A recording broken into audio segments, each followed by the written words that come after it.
Boa noite a todos. Que a paz do Mestre Jesus esteja com todos nós.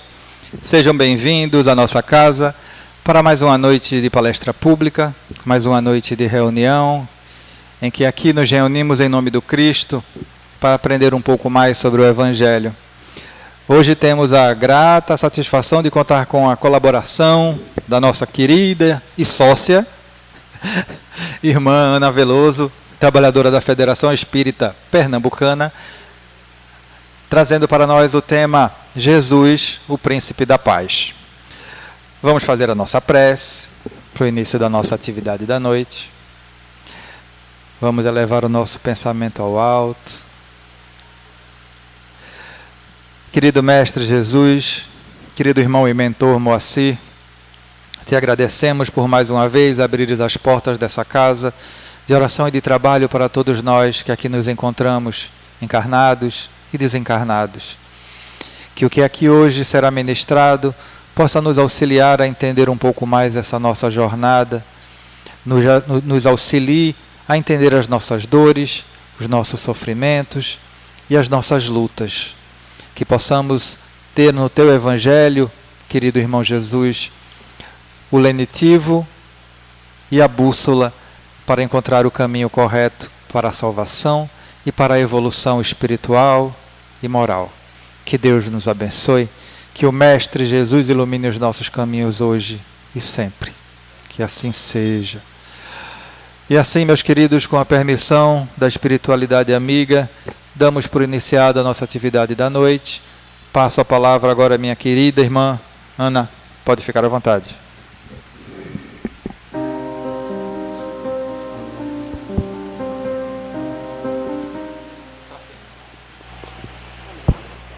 Boa noite. Tudo bem, minha gente? Bom, minha 12ª palestra do ano. Graças a Deus eu estou aqui mais uma vez com vocês. Dizer que no mês de novembro eu estava muito feliz porque eu estava comemorando a 11ª. E agora é a última do ano. E assim como eu imagino que vocês também devem estar em alguns aspectos da vida de vocês muito felizes, porque conseguiram cumprir missões importantes para a vivência de Jesus dentro de vocês. Estar aqui com vocês, agradecer muito à Casa de Moacir por me acolher, por me conceder essa oportunidade. Mais um encontro com Jesus. E esse encontro, ele acontece e deve acontecer, se a gente bem souber, todos os dias. E mais de uma vez por dia. Quando eu vim aqui, eu acho que foi em outubro, falar sobre a eficácia da prece ou a prece, eu estudei e eu compartilhei com vocês que o momento da prece é um momento em que a gente se conecta com a nossa própria existência, se conecta com Jesus, se conecta com Deus, com a espiritualidade amiga maior, que sempre nos acompanha e que nos dá assistência permanente. E a prece é também um momento de conexão com o Evangelho de Jesus. Na prece, a gente se fortalece, a gente se investe daquilo que toda a literatura da ciência espírita nos recomenda, que é fazer o contato com o mundo superior. E na prece, a gente consegue também, para além de pedir, porque muitas vezes a gente pede, mas a gente tem que saber o que pedir. E eu estou trazendo isso para falar de Jesus, porque ele disse, quando ele esteve conosco, e o próprio Evangelho nos traz, de que a conexão com ele, que ele sempre estaria conosco, e que a conexão era através do pensamento, da prece, de você mentalizar. Então, sempre que vocês estiverem preocupados, cansados, cansadas, tristes, alegres, vocês pensem em Jesus e façam uma prece. A prece pode ser, gente, não precisa ser na casa espírita ou em qualquer outro templo de religião. A prece pode ser em qualquer momento, em qualquer lugar. Ela não precisa ser uma rogativa de 1 hora, mas ela tem que ser sentida. Às vezes, só o ato de olhar para o céu de manhã, quando você acorda, e agradecer, já é uma prece. E Jesus, esse Espírito imortal que esteve conosco, que tem uma dimensão divina e tem uma dimensão humana, porque esteve e caminhou conosco aqui, nesse mundo, ele nos recomendou, né, no Sermão do Monte, que eu vou falar um pouco mais à frente, mas ele nos recomendou a orar o Pai Nosso. Sempre que a gente se sentisse de alguma maneira necessitado de conexão com Ele. Ele também disse, onde um ou mais estiverem juntos, 2, né? Eu ali estarei. E às vezes a gente vai fazer o evangelho no lar, já aconteceu muitas vezes comigo. Por anos eu fiz o evangelho no lar sozinha em casa. E eu sabia que eu não estava sozinha, então a espiritualidade estava ali junto comigo, fazendo o evangelho. Então eu sempre tinha mais de um. Então não levem tanto isso ao pé da letra, porque às vezes a gente esquece que nós vivemos numa atmosfera que é material e é espiritual. E Jesus também nos ensinou isso, com as suas parábolas, com os seus ensinamentos. E ele nos ensinou, sobretudo, que é preciso sentir. Não basta só palavras. As palavras não são suficientes para traduzir o que é Jesus na nossa vida, por exemplo. Né? O que é Jesus na vida de cada um e de cada uma que está aqui. Então, no Livro dos Espíritos de Allan Kardec, em 18 de abril de 1857, era inaugurado, a ciência espírita começava a se colocar como ciência, como filosofia e como religião. E aí, o Livro dos Espíritos, em 1857, que é um dos livros da codificação, Allan Kardec, que é o codificador da doutrina, ele pergunta aos espíritos, na questão 625, ele pergunta aos espíritos superiores: qual o tipo mais perfeito que Deus ofereceu ao homem para lhe servir de guia e modelo? E a espiritualidade responde: vede Jesus. Então, eu estou trazendo esse marco para a gente entender que toda a orientação da nossa ciência espírita está fincada no testemunho, na vida, na verdade, no que é eterno, na transcendência de Jesus. E ele disse para a gente, né, aí é a questão 625, e ele disse para a gente também, né, ele fez esse convite, eu estou trazendo aqui vou trazer aqui vários convites que Jesus fez para a gente. Para fazer uma conexão com o título da palestra, é através dos convites e da oração que Ele nos convoca a exercitar a própria paz. Porque é muito difícil no mundo de hoje que a gente às vezes para e pensa assim, eu acho que vocês também, igual a mim, como é que eu vou conseguir ficar em paz diante de tantas injustiças, de tantas dificuldades, de guerras, de extermínio, genocídio, racismo, de tanta violência, feminicídio? Como é que a gente vai conseguir ficar em paz num mundo tão turbulento quanto esse? E é uma questão que extrapola o âmbito individual, né? É uma questão social. E quantas vezes eu não me pergunto, às vezes diariamente, como é que eu vou conseguir ficar tranquila no mundo da sociedade do cansaço? Também falei sobre isso aqui em uma das palestras, quando o tema foi: vinde a mim, vós que estáis cansados, que eu vos aliviarei. Eu vou trazer de novo aqui.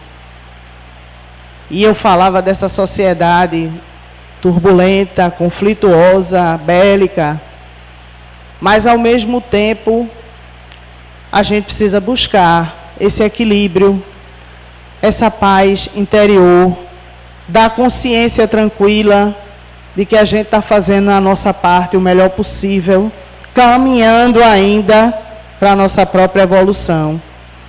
E novamente eu vou voltar ao livro Voltei, de Irmão Jacó, porque toda palestra eu comento sobre isso, porque para mim é muito importante quando o Espírito vem através da mediunidade de Francisco Cândido Xavier, no livro Voltei, o Espírito do Irmão Jacó, e ele diz assim, que a maior contribuição que a gente pode dar para a doutrina é a reforma íntima. Como é que eu vou conseguir encontrar um pouco de paz interior? É quando eu consigo, de alguma maneira, me aproximar do Evangelho de Jesus e perceber que naquele dia, naquele momento, naquela situação, eu consegui trazer a paz, e não o conflito, e não a agressão, e não a competição. Porque ele também disse, e isso para mim, às vezes eu fico pensando nos ensinamentos do Evangelho de Jesus, e eu fico pensando assim, como é que a gente vai conseguir seguir esse modelo nesse mundo? Quando ele disse assim, também, ele disse a Mateus, mas, na preparação do Sermão da Montanha, ele disse assim, mas se quiserem tomar a sua capa, dê a sua túnica. Se quiserem que você caminhe 20 passos, caminhe 40, 50. O que é que ele queria dizer com isso? Talvez um pouco do que Chico nos ensinou. O Chico Xavier, que era: não se milindre com as coisas do mundo, porque tudo vai passar. Chico, que foi tão atacado, que foi acusado de tanta coisa, de ser charlatão, né? De copiar os escritos de outros, quando ele lançou o primeiro livro, o Parnaso do Além-Túmulo, e ele simplesmente dizia: tá certo, porque ele não se milindrava com coisas pequenas, porque ele já estava conectado com o que era maior. Não porque ele desdenhasse do mundo, não porque ele desdenhasse das outras pessoas, não porque ele se colocasse acima da humanidade ou dos outros, dos que se diziam profetas ou dos que se diziam mais religiosos do que ele, de outras religiões que também o desafiaram. Mas era porque ele tinha uma calma e uma tranquilidade. porque ele estava com Jesus. Então ele não se melindrava com coisas pequenas. Mas a gente também está caminhando e vai chegar lá. Vai chegar num momento em que essas coisas, essas dores do mundo, elas vão nos atingir. Porque nós somos seres humanos vivendo na carne. Mas elas não vão nos atingir de uma forma tão violenta quanto elas ainda nos atingem hoje. E não vai ser porque a gente vai abrir mão. Tem uma música que diz assim: recusar o poder. Não é porque a gente está abrindo mão da nossa individualidade. Não é isso. É porque a gente vai estar entendendo que a nossa individualidade é tão importante que a gente não vai deixar que ela seja invadida pela violência do outro, pela incompreensão do outro, pela impaciência do outro.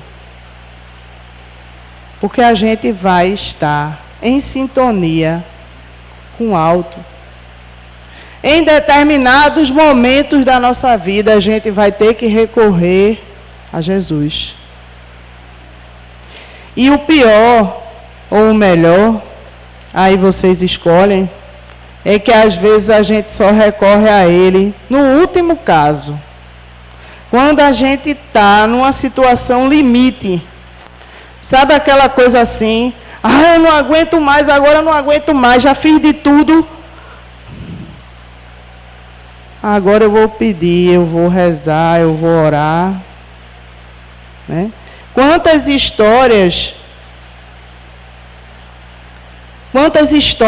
dos relatos, dos livros de André Luiz, que vocês já devem ter lido, que também é um outro autor muito conhecido, que ajudou a divulgação da ciência espírita, tantos relatos de irmãos nossos que estão no mundo espiritual, certo? Que se sentem completamente perdidos, desencarnam, saem do corpo material, aí chegam nas esferas do imaterial, onde nós também vivemos, mas sem a matéria, e eles começam a perceber que eles estão perdidos. E quando eles chegam lá no mundo espiritual, eles só conseguem se reencontrar quando eles recorrem à prece. Prece sentida com a alma, com o espírito, com a individualidade, com tudo. E aí é que, muitas vezes, o convite de Jesus, que é feito todos os dias para nós, na nossa própria consciência, a gente só consegue aceitar esse convite, às vezes, quando a gente passa por grandes dificuldades. E eu digo a gente que é espírito encarnado e desencarnado. E ele faz o convite todo dia, e um desses convites é dizendo assim: eu sou o caminho, a verdade e a vida, ninguém vai ao Pai sem passar por mim. Não vai. Então o Evangelho de Jesus é esse convite que ele faz todos os dias. Então quando a gente estiver feliz, a gente vai também a Jesus, não só quando a gente estiver triste, para agradecer as coisas boas que acontecem na nossa vida, que são frutos do nosso esforço. Porque também eu não vou chegar aqui para vocês e dizer as fórmulas simples. Basta que você mentalize Jesus, que tudo vai dar certo. Você tem que fazer seu esforço. Existe uma lei, que é a lei do trabalho. Sem o esforço pessoal, sem a vontade, sem o bom ânimo, a gente não vai conseguir vencer as nossas próprias dificuldades. No Salmo 23, na tradução do Salmo 23, no próprio livro Voltei, tem uma parte do Salmo 23 que, dependendo da tradução, da interpretação, ele fica diferente. Mas naquela leitura do Salmo 23, que a filha do irmão Jacó, que ela desencarnou antes dele, e ela chega e ela fala do Salmo 23, que é aquele que acho que todo mundo conhece aqui, ainda que andemos na sombra do vale da morte, não temerei mal nenhum. Mas tem uma parte que ela diz que lá, naquela tradução, me toca, que diz o seguinte, que fala dos inimigos que trazemos dentro de nós. Porque, às vezes, a gente traz esse inimigo dentro de nós. E não é um espírito, não. É o nosso próprio espírito. É quando a gente se auto-sabota na vida e passa a viver o material, o terra-terra. Esquece que nós somos um espírito imortal, vivendo uma experiência material. Uma das, porque nós já vivemos antes outras experiências no corpo material. E é dentro de nós, muitas vezes, que vive esse antigo, o antigo, que ainda quer se sobrepor ao novo. O novo é o que a gente está construindo todos os dias.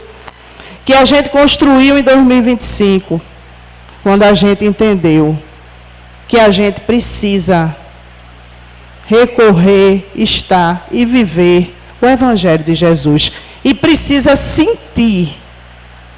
Porque se eu vier aqui, eu lembrei agora de um livro que eu li quando eu era adolescente, jovem, que é o Dom Supremo. Esse Dom Supremo me tocou profundamente. Eu já era espírita. E é um livro que é uma tradução de Henri Drummond por Paulo Coelho.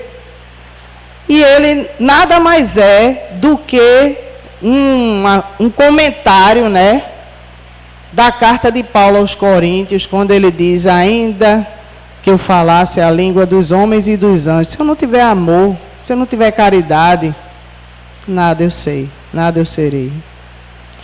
E aí Jesus é esse que desperta em nós essa caridade, esse amor. Só de pensar nele, a gente já começa a mudar nosso campo de vibração.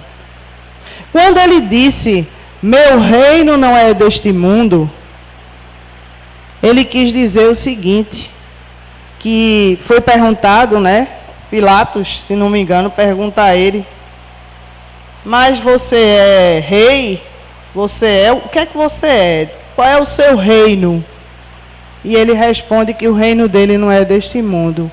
Não é daquele mundo, do mundo da terra, do mundo que se vivia, o mundo que perseguia os cristãos, o mundo que virava as costas aos próprios ensinamentos de Jesus. O reino dele, gente, é o reino de Deus. Esse é o reino de Jesus. Mas aí tem uma outra questão que vai fazer uma conexão com o que eu falei antes. Como é que eu consigo me conectar com Jesus todos os dias? Com esse reino que não é desse mundo. Porque quando a gente se conecta com ele, a gente se conecta com o superior, né? É tentando exemplificar, porque o Henri Drummond, ele dizia, só palavras, nesse livro que eu citei, o Dom Supremo, não adiantam. Porque é preciso viver, é preciso sentir, sabe? Aquela chama dentro da gente. Quando a gente faz uma coisa boa, quando a gente ajuda uma outra pessoa, quando a gente exercita um pouquinho do Evangelho de Jesus. Quando a gente não vira as costas para aquela pessoa que chega perto da gente e diz, eu estou com fome. A gente estava em vários lugares que a gente vai, chega sempre alguém e diz, me dá uma comidinha aí. Se a gente vira as costas, a gente não está exercitando o Evangelho de Jesus. Porque eu vou trazer um exemplo aqui que me tocou muito, tá certo? De quem vivencia o Evangelho na prática. E não precisa ser espírita para vivenciar o Evangelho na prática.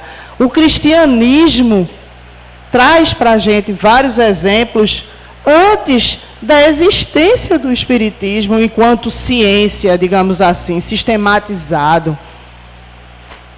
Né? 1800 e pouco. Porque o espiritismo, né, a ciência espírita, é o cristianismo redivivo dos primeiros cristãos. Ele traz isso para a gente.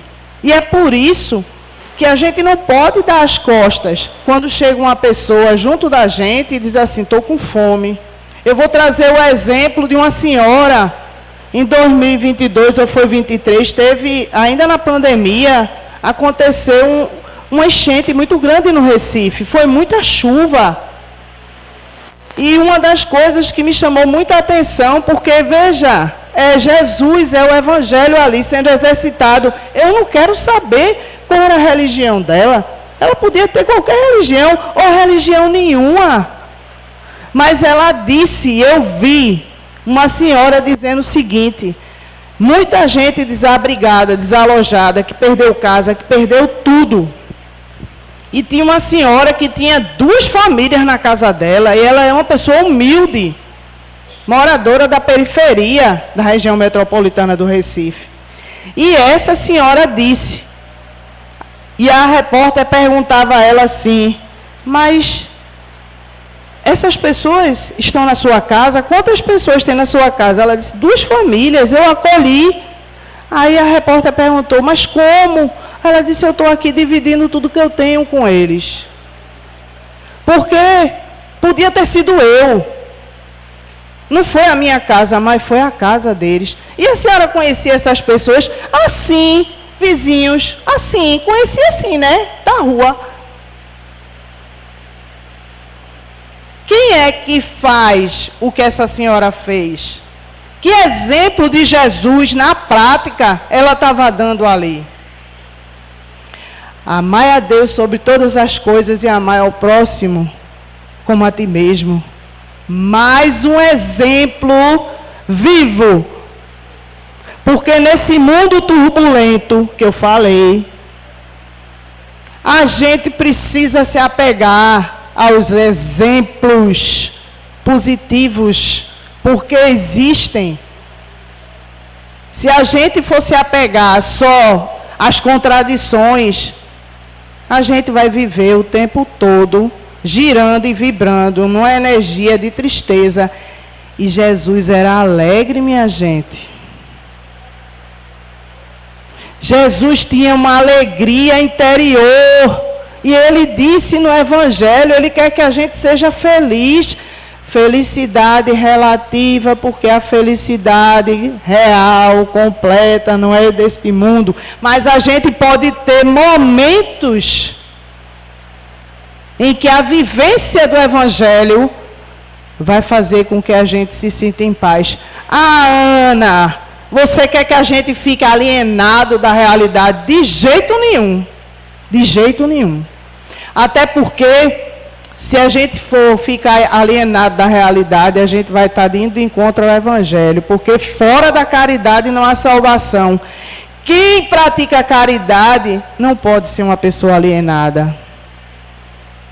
Porque todas as orientações que a gente recebe da espiritualidade, e inclusive está no Evangelho, é que a gente precisa se instruir. Que a gente precisa se fortalecer em relação à razão. Porque a fé, ela também é sustentada pela razão. É uma fé raciocinada. Então a ciência espírita diz que você deve acreditar, mas você deve acreditar de forma refletida. Você acredita porque você pensa, porque você estuda, porque você reflete. Não é proselitismo. Não é. Então, Jesus novamente ele diz: eu não vim destruir a lei, porque ele também foi questionado à época. O que era que ele veio fazer aqui? Né? Por que ele estava ali? Se ele era profeta, o que é que ele era? Porque a ignorância era muito grande. Porque imagine o que é aquele mundo tão conflituoso, com as suas complexidades, quanto hoje, com as especificidades da época que Jesus viveu. Imagine a dificuldade daquele povo que havia entendido que viria um Deus dos exércitos. E quando ele diz que é o Filho, na verdade dizem que ele é o Filho, o povo oprimido estava esperando um Jesus bélico que ia vir com seus exércitos, os exércitos de Deus para libertar aquele povo que vivia sofrido. E ele diz: não vim destruir a lei, nem os profetas, não vim. Mas eu vim dizer para vocês o seguinte: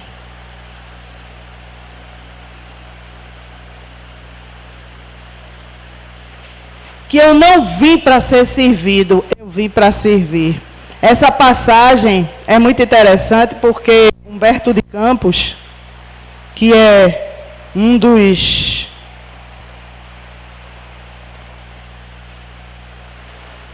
filósofos, digamos assim, espíritas, né, que recebe também orientações da espiritualidade, escritor, que tem muitas obras, ele conta uma história bem interessante, por isso que eu trouxe para vocês.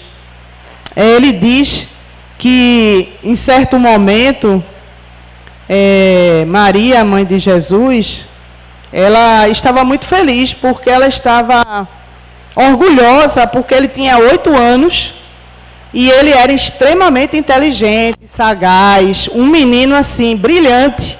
E ela estava já pensando, né?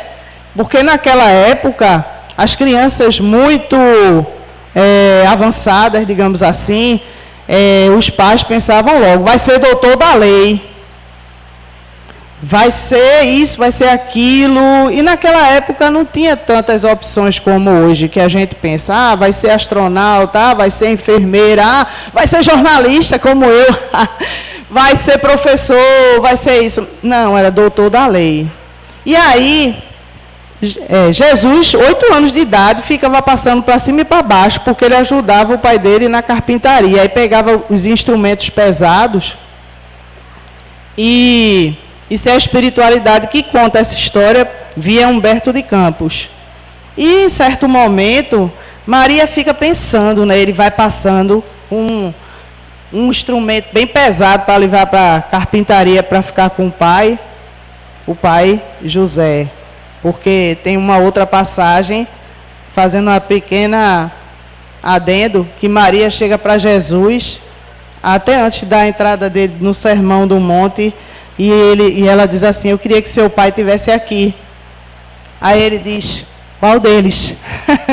Porque 2, né? O pai material, José. E aí ele passa com um serrote enorme, quase caindo, ele pequenininho. Aí Maria fica pensando: olha para aí, que menino inteligente, já ajuda o pai. Poxa, ele vai ser um doutor da lei.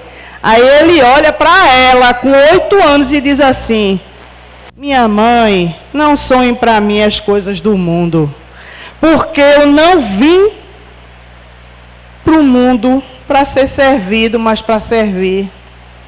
Imagina um espírito puro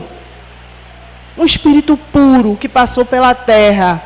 E ele disse para a mãe dele, Maria: eu não vim para o mundo para ser servido, para ser doutor da lei, eu vim para o mundo para servir. Isso demonstra a humildade, mais uma qualidade que Jesus nos ensina, né? E quando ele diz, mais um convite dele, né? quando os apóstolos estavam muito aperreados, preocupados com o que eles iam fazer, como eles iam se comportar, quando a multidão ficava triste, preocupada, porque era um mundo de muita tribulação, ele foi e disse assim: não se turbe o vosso coração, não se perturbe. Crede em Deus, crede também em mim, em mim.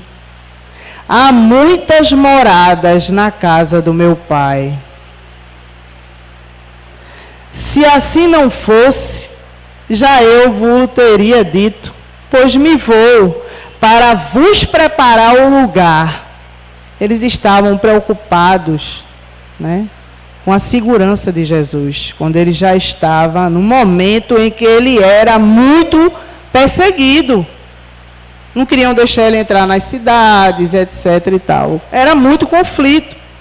E ele disse: depois que me tenha ido e que vos houver preparado lugar, voltarei e vos retirarei para mim, a fim de que onde eu estiver, também vós aí estejais. E aí é no Evangelho de João. As moradas na casa do Pai são os diversos mundos habitados. São as diversas moradas. Porque se vocês acham que só existe o planeta Terra habitado, eu vou dizer a vocês que não. Existem muitos mundos espirituais que são habitados. Quiçá alguns com uma certa materialidade, que pode não ser a mesma materialidade do mundo onde a gente vive. Mas existe uma certa matéria também. Então, Jesus já disse no Evangelho que foi compilado por João, que existem muitas moradas e que ele estava indo preparar essa morada para onde aqueles que estavam com ele iriam depois. E ele fez isso. Ele veio buscar. Há vários relatos, né? Inclusive relatos de espíritos dos apóstolos, que quando estavam prestes a ir ao mundo espiritual, Jesus ali estava para recebê-los, para ir com eles. Quem foi que no caminho de Damasco apareceu, como diz na oração, como um clarão aos olhos de Paulo? Paulo, que era Saulo, perseguidor dos cristãos. Um dos doutores da lei que perseguiu os cristãos primitivos, que manchou as mãos de sangue e que vivia extremamente infeliz, porque ele tinha tudo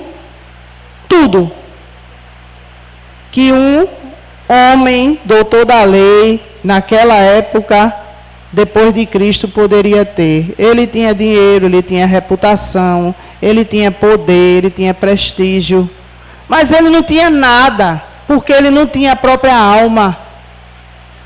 Ele tinha perdido o seu próprio espírito para o mundo. E quando ele vai no caminho de Damasco para perseguir os cristãos que estavam se reunindo, porque ele ia perseguir, Jesus aparece para ele como um clarão. Está no livro Paulo e Estevão, que é uma das obras mais belas de Francisco Cândido Xavier, pelo Espírito de Emmanuel, essa passagem. E Jesus olha para ele e diz assim, e ele, atordoado, perde a visão, porque ele já estava cego antes. Ele já estava completamente perdido no mundo, porque apesar da riqueza, do poder, ele era infeliz, porque ele não tinha paz. E quando o clarão, que foi a presença de Jesus para ele cai ao chão, perde a visão, e Jesus, antes de perder a visão, ele olha e vê o Cristo. E o Cristo olha para ele e diz assim: Saulo, por que me persegues? E ele olha para Jesus e diz: o que queres de mim? Na verdade, o que Jesus queria de Paulo é o que ele quer da gente. Ele não quer que a gente renuncie à nossa individualidade. Ele quer que a gente renuncie às coisas do mundo. Não no sentido de abrir mão do trabalho, do esforço, do que a gente construiu, porque isso também faz parte da nossa própria evolução. Mas ele quer que a gente priorize o que são os bens eternos, porque a gente não vai levar nada do que tem aqui para outra vida. A gente só vai levar o que a gente aprendeu e o que a gente amou. Quando a gente chega lá, em uma das muitas moradas da casa do Pai, eles vão perguntar para a gente, não é quanto foi que você investiu no mercado financeiro? Quantos imóveis você teve? Quantos carros? Quantas casas? No meu caso, que é uma questão seríssima, que eu preciso me desapegar, quantos livros? Quantos CDs? Ninguém vai perguntar isso. Vai perguntar o quanto você amou, o quanto você deu de você mesmo. E vão perguntar, possivelmente, na verdade nem perguntam tanto, porque a gente, quando vai e que a gente cai na nossa própria consciência, a gente percebe muitas vezes o tempo que a gente perdeu com coisas tão pequenas e passageiras. Mas vão perguntar assim: tu perdoasse? E aí tem uma outra passagem que diz: Pedro, Senhor, quantas vezes perdoarei o meu irmão quando houver pecado contra mim? Até 7 vezes? Aí Jesus diz para ele: não vos digo que perdoareis até 7 vezes, mas até 70 vezes 7 vezes. O que é que ele quis dizer com isso? O perdão não tem limite. Aí vocês vão dizer para mim: tu está falando aí, é fácil, né? Porque vai ficar na minha pele, veste a minha pele, para perdoar aquele vizinho que joga o lixo na frente da minha casa. Eu dou esse exemplo porque isso é real. Isso acontecia muito quando eu morava em casa. Vizinho que jogava o lixo na frente da casa. Ah, é fácil, vai lá no trabalho. Eu passo por isso todos os dias. Não é fácil. Você conviver em ambientes hostis, ambiente de competição, etc.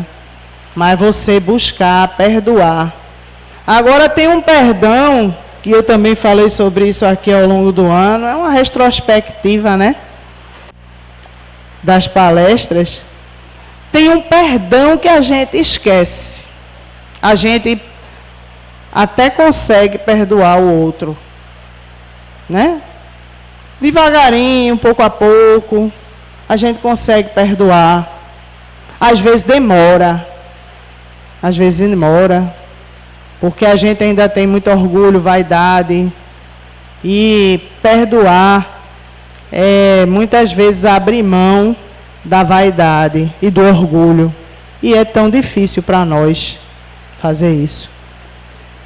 Mas tem um perdão que a gente precisa ter também, exercitar, que é o auto-perdão. Não vamos encerrar 2025 e entrar 2026 carregando, arrastando corrente, se culpabilizando pelos erros que a gente cometeu. Eu não estou dizendo aqui, gente, que é para a gente esquecer do que a gente fez, que foi contrário à caridade, que prejudicou outras pessoas, ou que nos prejudicou. Mas eu estou dizendo aqui para a gente exercitar o auto-perdão, para a gente deixar essa mala, essa mochila pesada da culpa no passado.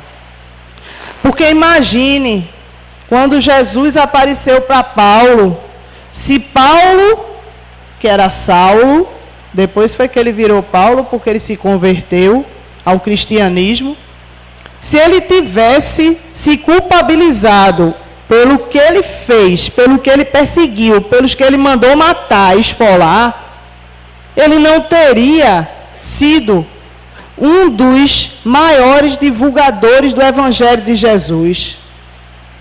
Então foi preciso que naquele momento ele se auto-perdoasse também. E a gente precisa se perdoar. Porque não vamos entrar em 2025 presos nos erros do passado. É daqui para frente. De hoje para melhor. Eu cheguei até aqui com Jesus, eu vou continuar com Ele. E eu vou deixar essa mochila para trás. Já está perto de terminar. E eu não quero deixar de dizer que Ele também nos ensinou a amar. E Ele disse: aprendeis o que lhe foi dito. Amareis o vosso próximo e odiareis os vossos inimigos. Eu, porém, vos digo: amai aos vossos inimigos, fazei o bem aos que vos odeiam, e orai pelos que vos perseguem e caluniam. É difícil, mas vamos tentar em 2026. Vamos tentar hoje, amanhã, devagarinho, todo dia, um pouquinho na nossa oração, na nossa prece com Jesus. Orai pelos que vos perseguem e caluniam, a fim de serdes filhos do vosso Pai que está nos céus, e que faz se levante o sol para os bons e para os maus, e que chova sobre os justos e injustos. Porque se a gente só amar aquele povo que ama a gente, qual mérito a gente vai ter? É muito bom amar quem ama. É muito bom viver com aquelas pessoas com as quais a gente tem total sintonia. O difícil é viver com o nosso parente, porque ninguém está na casa nem na família errada, que nos dá dor de cabeça. É aí que Jesus entra. Porque às vezes aquele que nos calunia está bem pertinho de nós. E ele veio perto de nós. Aquele que nos desafia, ele veio perto de nós. Não foi por acaso, não. Foi para a gente exercitar o perdão, a caridade, a bondade, a benevolência, a paciência, o amor em movimento, a caridade. E como é que a gente vai exercitar se não estiver perto da gente? É a possibilidade que a gente tem de dar o que a gente aprende todo dia com o Evangelho de Jesus. Sede, pois, pacientes, sede, pois, cristãos. E guardai as palavras do Mestre em teu coração. A lição da paciência lá no Evangelho, né?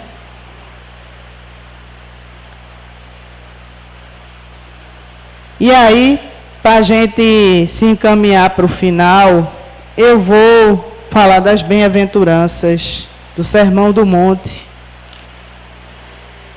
Porque Jesus disse: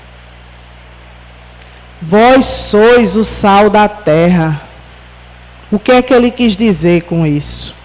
Ele quis dizer que nós somos muito importantes. Que cada um de nós tem uma missão. Mas a gente precisa sintonizar com o Evangelho para a gente conseguir cumprir a nossa missão. Porque ser o sal da terra é conseguir embalar o nosso irmão que sofre no nosso abraço.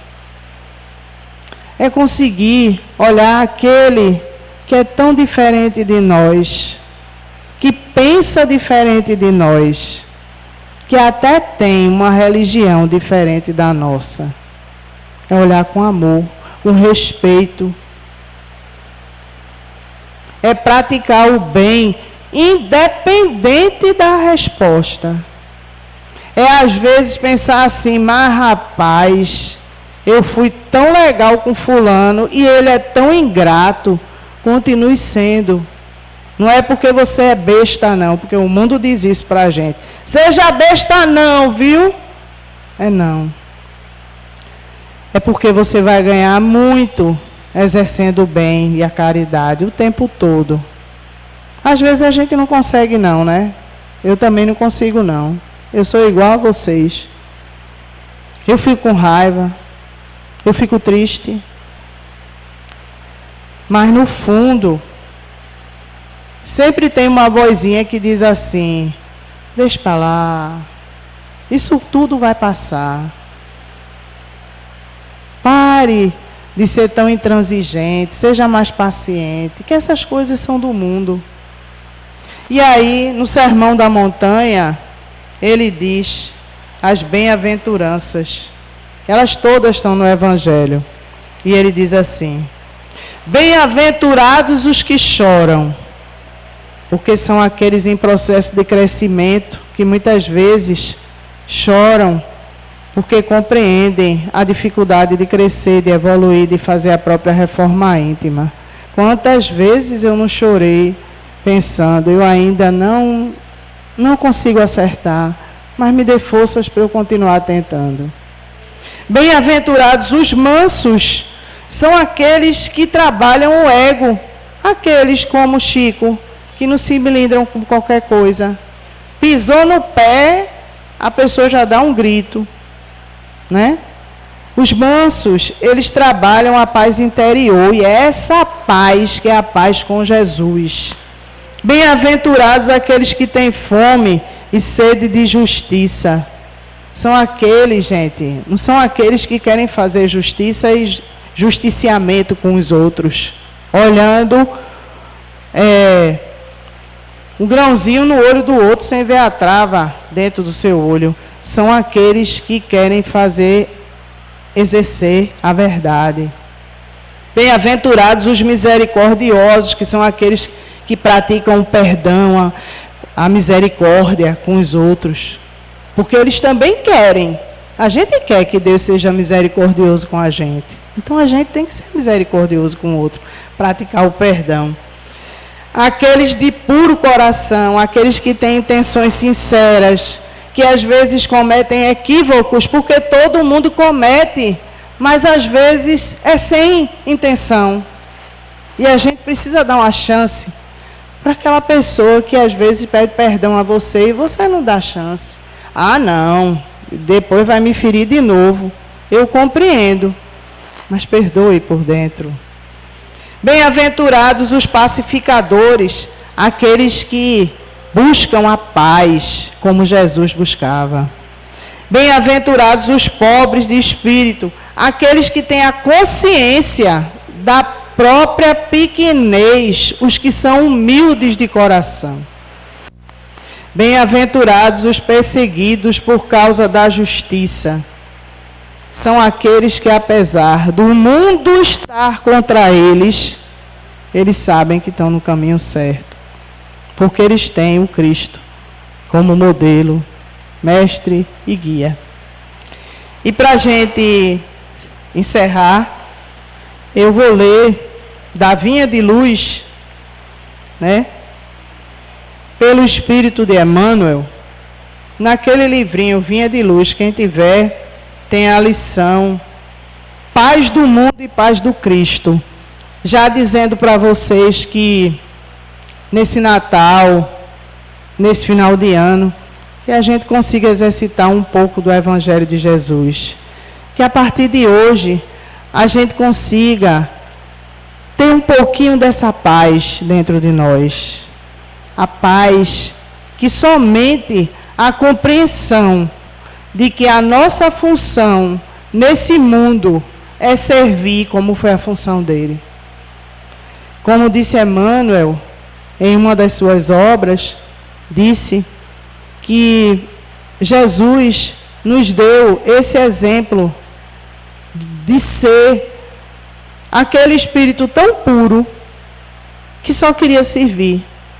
E que a nossa única função na nossa vida, nesse momento, nesse mundo, nessa encarnação, é buscar a nossa própria autoiluminação, para a gente poder amar melhor, ser mais caridosos, servir, e que a gente consiga fazer isso muito mais.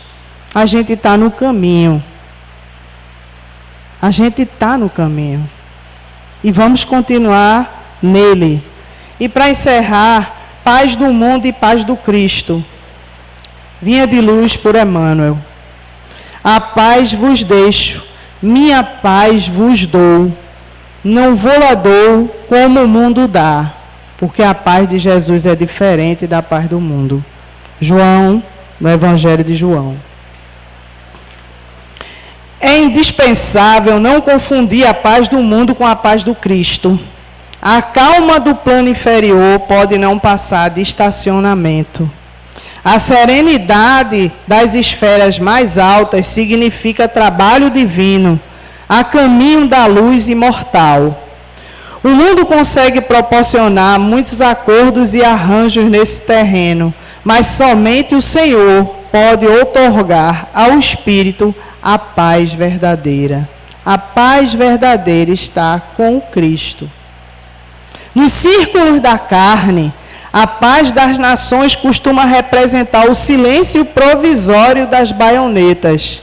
A dos abastados e inconscientes é a preguiça improdutiva e incapaz. A dos que se revoltam no quadro das lutas necessárias é a manifestação do desespero doentio.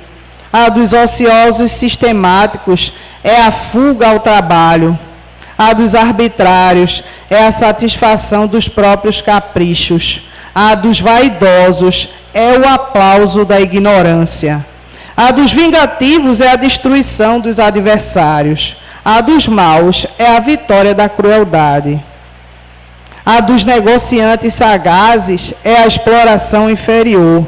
A dos que se agarram às sensações de baixo teor é a viciação dos sentidos. Me perdi aqui. A dos que se agarram às sensações de baixo teor é a viciação dos sentidos. Há muitos ímpios, caluniadores, criminosos, indiferentes, que desfrutam a paz do mundo. Sentem-se triunfantes, venturosos e dominadores do século. São tantos, né? A ignorância endinheirada, a vaidade bem vestida e a preguiça inteligente sempre dirão que seguem muito bem. Não te esqueças, contudo, que a paz do mundo pode ser, muitas vezes, o sono enferniço da alma. Busca desse modo aquela paz do Senhor, paz que excede o entendimento, por nascida e cultivada, portas adentro do espírito, no campo da consciência e no santuário do coração. Que a paz de Jesus esteja com vocês, conosco, aquela paz que conforta o coração e faz a gente se agigantar diante das dificuldades. Fiquem em paz.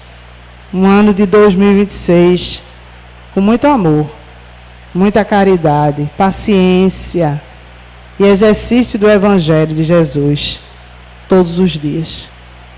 Até a próxima.